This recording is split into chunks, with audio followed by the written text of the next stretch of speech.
क्या आप लोग भी सावन में हरे हरे कपड़ों और हरे हरे चूड़ियों के साथ गर्मा गर्म ब्रेड से हरा हरा नाश्ता बनाना चाहते हैं? तो इस रेसिपी को ज़रूर बिना स्किप किए हुए देखिएगा। हेलो मेरे प्यारे किचन एक्सपर्टों, कैसे हो आप लोग? आई होप आप लोग अच्छे होंगे। Welcome back to my channel.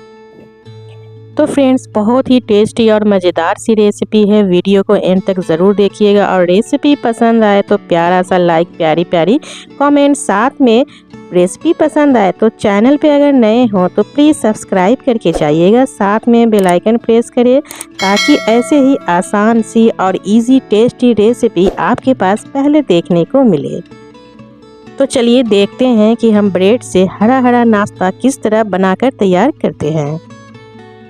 तो इस नाश्ते को बनाने के लिए हमने यहाँ पे 10 पीस ब्रेड ले लिया है। आप अपनी क्वांटिटी आप अपने हिसाब से ले सकते हैं। तो चलिए हम यहाँ पे क्या करेंगे, एक ग्राइंडिंग जार ले लेंगे बड़ी वाली और उसमें हम इस तरह से हाथों से तोड़ के ब्रेड को इसमें डाल देंगे। तो बस इस तरह से हमें रफली तोड़ कर इसमें डाल देना है। तो सारे के सारे ब्रेड हम इस ग्राइंडिंग जार में डाल देंगे। उसके बाद इसमें हम ढक्कन लगाकर इसे ग्राइंड कर लेंगे। जिस तरह से हम ब्रेड क्रम्स बनाते हैं बस उसी तरह हमें बनाकर तैयार कर लेना है। तो आप देख सकते हो हमने ग्राइंडिंग जार में डालकर इसका ब्रेड क्रम्स बनाकर तैयार कर लिया है। तो चलिए अब हम इसे एक प्लेट में निकाल लेते हैं। तो अगर ज़्यादा भी बन जाए तो कोई बात नहीं, आप इसे फ्रीज में स्टोर करके रख सकते हैं और महीनों इस्तेमाल कर सकते हैं। तो देखिए हमने इस तरह से सारे ब्रेड क्रम्स को एक प्लेट में निकाल लिया, ये देखिए। तो आप इसे बारीक पीस लें। तो चलिए हम इसे साइड में डाल देते हैं और देख लेते हैं नेक्स्ट प्रोसेस। तो अब यहाँ पे हमने 8 से 10 हरी मिर्च और 1 इंच अदरक के टुकड़े और 5 से 6 लहसुन की कलियां के छिलके हमने यहाँ पे निकाल लिया है। तो आप हरी मिर्च आप अपने टेस्ट के अकॉर्डिंग कम या ज़्यादा कर सकते हैं। तो चलिए हम क्या करेंगे, एक छोटा ग्राइंडिंग जार ले लेंगे और इसे हमें दरदरा पीसना है, बिल्कुल बारीक नहीं पीसना है। तो एक छोटी वाली ग्राइंडिंग जार में हम सारी चीज़ों को इसमें डाल देंगे, यानी कि लहसुन और हरी मिर्च इसमें हम डाल देंगे। साथ में हम अदरक यानी कि आधी के 1 इंच टुकड़े को भी इसमें हम डाल देंगे। और यहाँ पे हम बिल्कुल भी पानी इसका इस्तेमाल नहीं करेंगे, बस ढक्कन लगा लेंगे और दरदरा हमें पीस लेना है, बारीक नहीं पीसनी है। तो ये देखिए हमने इसे दरदरा पीस लिया है। आपको हम ढक्कन हटा के दिखा देते हैं। बस इसी तरह हमें चाहिए, बस इसी तरह हमें इसे दरदरा पीस लेना है। तो इसे हम एक बाउल में निकाल लेंगे क्योंकि ये जार हम फिर से इस्तेमाल करने वाले हैं। तो ये दरदरी मिर्च और लहसुन और अदरक को हम इस तरह से एक बाउल में निकाल लेते हैं। तो चलिए हम इसे साइड में रख देंगे दरदरा पीसने के बाद। अब यहाँ पे हमने इस नाश्ते को हरा हरा बनाने के लिए हमने यहाँ पे धनिया के पत्ते यानी कि कोरिएंडर लीफ का इस्तेमाल किया है। तो आप ढेर सारे यहाँ पे धनिया पत्ती ले ले और बस जिसमें हमने हरी मिर्च को दरदरा पीसा था बस वही ग्राइंडिंग जार हमें फिर से इस्तेमाल कर लेना है। बस इस तरह से हम तोड़कर ग्राइंडिंग जार में धनिया पत्ती को डाल देंगे और डालने के बाद इसमें हम थोड़े से पानी डालेंगे। तो यहाँ पे हम पानी ज़्यादा नहीं डालेंगे, बस 1 टेबल स्पून के करीब पानी हमें डालना है और ढक्कन लगाकर इसे हमें ग्राइंड कर लेना है, यानी फाइन सा पेस्ट हमें इसे बनाकर तैयार करना है। तो लीजिए हमने इसे पीस लिया है, ये देखिए बिल्कुल इस तरह से होनी चाहिए। आप इसमें पानी ज़्यादा ना डालें, पतली नहीं होनी चाहिए, बस इस तरह से होनी चाहिए।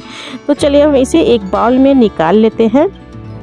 ये देखिए है ना, बिल्कुल पेस्ट की तरह। तो इसे हम बाउल में निकाल लेंगे और इसे हम साइड में डाल देते हैं। तो फ्रेंड्स, अगर आपको रेसिपी पसंद आ रही हो और आप चैनल पे नए हैं तो प्लीज़ चैनल को सब्सक्राइब करें, साथ में प्यारी सी लाइक और कमेंट्स लिख के ज़रूर बताएं। तो यहाँ पे हमने 500 ग्राम यानी कि ½ kg आलू के छिलके निकाल कर हमने इसे बॉईल करके रख लिया था।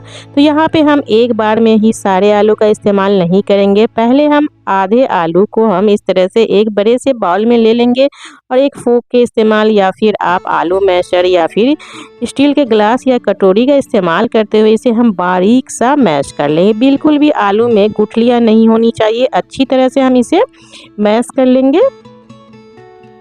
तो लीजिए हमने बॉइल्ड आधे आलू को इस तरह से अच्छी तरह से मैश करके तैयार कर लिया है। तो अब यहाँ पे हम स्वाद के अनुसार 1 टीस्पून के करीब इसमें हम नमक डाल देंगे। नमक आप कम या ज़्यादा आप अपने टेस्ट के अकॉर्डिंग रख सकते हैं। उसके बाद यहाँ पे हम ग्राइंड किए हुए ब्रेड यानी ब्रेड क्रम्स इसमें हम डाल देंगे।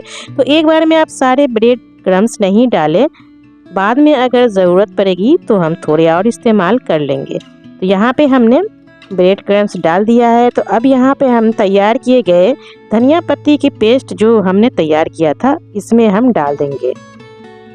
तो यहाँ पे हम कोरिएंडर लीफ की पेस्ट पूरे नहीं डालेंगे, यानी धनिया पत्ती की पेस्ट पूरे नहीं डालना है, आधा हमें बचा के रख लेना है, आधे हम बाद में इस्तेमाल करने वाले हैं।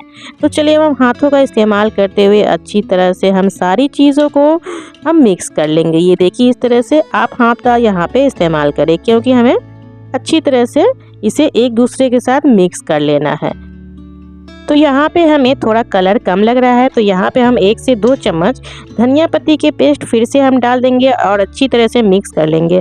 तो इसे हम जिस तरह से हम रोटी के आटा जो गूँथ कर तैयार करते हैं, बस उसी तरह हमें इसे गूँथ कर तैयार कर लेना है। जिस तरह से हम आटे में मुक्की लगाते हैं, यानी कि हथेलियों के जो पिछले वाले हिस्से होते हैं उसका इस्तेमाल करते हुए इस तरह से हमें बिल्कुल स्मूथ सा गूँथ कर हमें तैयार कर लेना है। ये देखिए इस तरह से जिस तरह हम रोटी जो बनाते हैं और उसके जो आटा गूँथ कर तैयार करते हैं, बस उसी तरह हमें इसे गूँथ कर तैयार कर लेना है।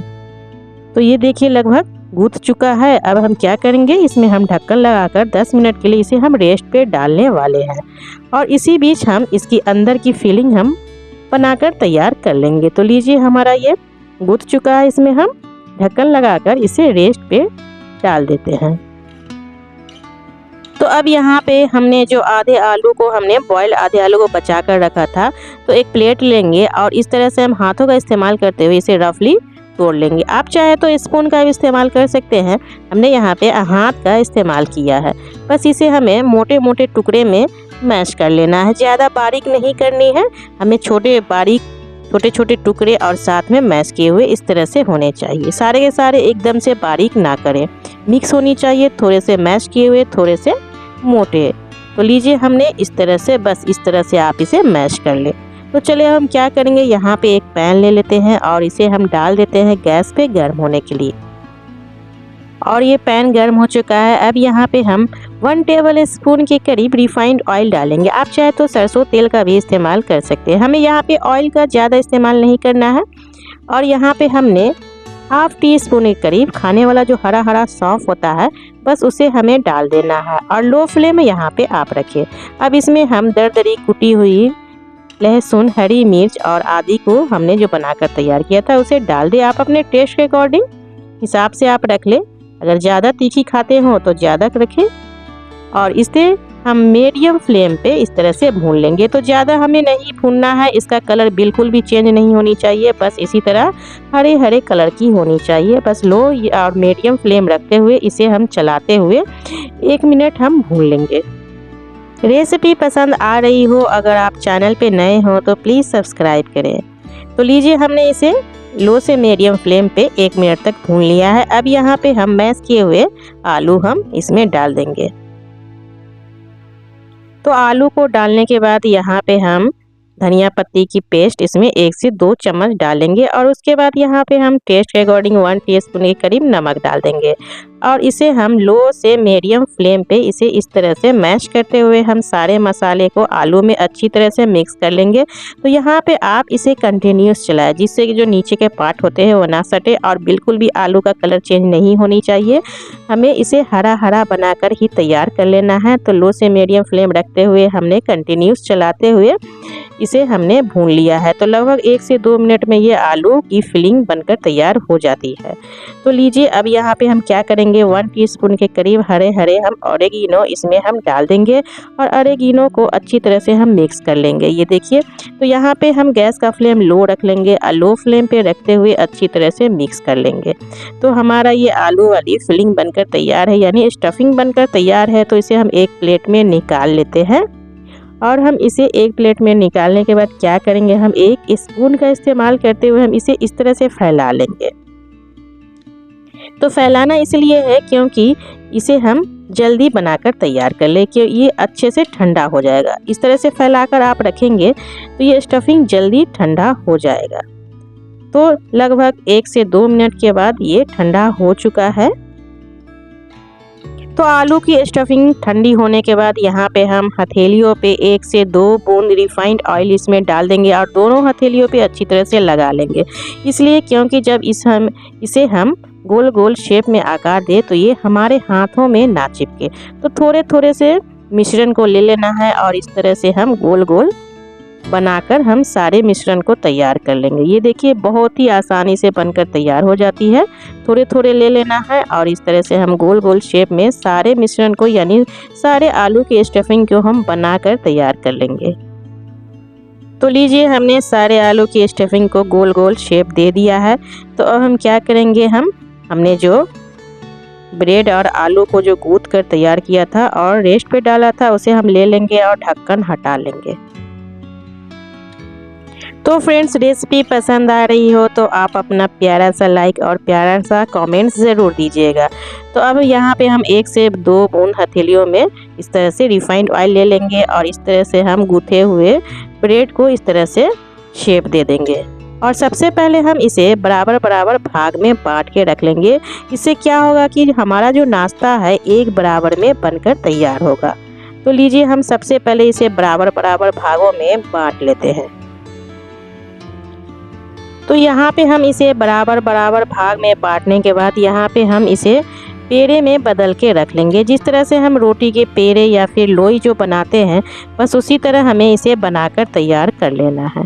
तो बराबर बराबर भागों में बांटने से ये क्या होगा कि ये नाश्ता जो है बराबर शेप में बनकर तैयार होगा और अच्छा लगेगा देखने में। एक बराबर शेप में तैयार किए गए नाश्ता अच्छा लगता है।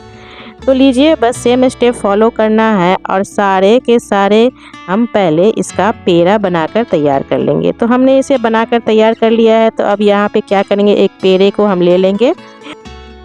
उसके बाद इसे हम घुमाते हुए उंगलियों का इस्तेमाल करते हुए इस तरह से हमें कटोरी शेप में बनाकर तैयार कर लेना है। ये देखिए, और यहाँ पे हम आलू वाली स्टफिंग की एक बॉल को हम इसमें डाल देंगे अंदर इस तरह से, और इस तरह से हम प्रेस करते हुए हम बहुत ही हल्के हाथों का इस्तेमाल करते हुए इसे हम अच्छी तरह से लॉक करेंगे। ये देखिए गोल गोल घुमाते हुए इस तरह से स्टफिंग को अंदर की ओर प्रेस करते हुए हम इसे भरकर तैयार कर लेंगे। ये देखिए बहुत ही इजी है, आसानी से हो जाता है और अच्छी तरह से हम लॉक कर लेंगे। ये देखिए बस इसी तरह हमें सारे को बनाकर तैयार कर लेना है। और उसके बाद यहाँ पे हम एक प्लेट ले लेंगे और इस तरह से तैयार करते हुए नाश्ते को हम इस तरह से थोड़े थोड़े डिस्टेंस पे हटा के रखना है क्योंकि ये एक दूसरे से ना चिपके। बस सेम स्टेप फॉलो करते हुए सारे नाश्ते को हम इसी तरह बनाकर तैयार कर लेंगे। तो लीजिए हमने सेम स्टेप फॉलो करते हुए सारे नाश्ते को बनाकर तैयार कर लिया है और एक प्लेट में हम थोड़ी थोड़ी डिस्टेंस पे रख लेंगे। तो अब हम चलते हैं नेक्स्ट प्रोसेस की ओर। तो इसे हम डीप फ्राई करने के लिए यहाँ पे हमने एक कढ़ाई को गर्म कर लिया है। गर्म करने के बाद यहाँ पे हम 400 से 500 ml रिफाइंड ऑयल इसमें डालेंगे क्योंकि इसे हमें डीप फ्राई करना है। तो रिफाइंड ऑयल डालने के बाद इसे हम अच्छी तरह से गर्म कर लेंगे। यहाँ पे हमें गैस का फ्लेम मीडियम रखना है क्योंकि हमें ऑयल को मीडियम गर्म करना है। तो ये ऑयल मीडियम गर्म हो चुका है। अब यहाँ पे हम तैयार किए गए नाश्ते को थोड़े थोड़े डिस्टेंस पे रखते हुए डीप फ्राई करेंगे। ये देखिए इस तरह से हमने सारे नाश्ते को कढ़ाई में डाल दिया है और यहाँ पे हम गैस का फ्लेम मीडियम रखेंगे, ना तो लो रखना है और ना ही हाई। मीडियम फ्लेम रखते हुए इसे हम जब नीचे के पार्ट अच्छी तरह से फ्राई हो तभी आप इसे उलट पुलट करने, वरना आपके नाश्ते टूट सकते हैं। और ध्यान रहे हमें इसका कलर बिल्कुल भी चेंज नहीं करना है। इसे हम मीडियम फ्लेम पे डीप फ्राई कर लेंगे बिना कलर चेंज किए। तो लीजिए हमने मीडियम फ्लेम रखते हुए अलट पलट करते हुए इसे हम हरा हरा बनाकर तैयार कर लिया है। इसे हम ऑयल से निकाल लेंगे एक प्लेट में। तो प्लेट में भी आप इसे अलग अलग रखें। तो लीजिए हमारा नाश्ता बनकर तैयार है। तो इसे हम ग्रीन चटनी के साथ सर्व करेंगे क्योंकि हमारा ग्रीन नाश्ता है। तो यहाँ पे हमने ग्रीन चिल्ली सॉस के साथ इसे सर्व किया है। आई होप आप लोगों को रेसिपी ज़रूर पसंद आई होगी और पसंद आई होगी चैनल पे अगर नए हैं तो प्लीज़ चैनल को सब्सक्राइब करें, साथ में प्यारी सी लाइक और प्यारी प्यारी कमेंट्स लिख के ज़रूर बताएं। तो फिर मिलते हैं एक नई रेसिपी के साथ, तब तक के लिए धन्यवाद।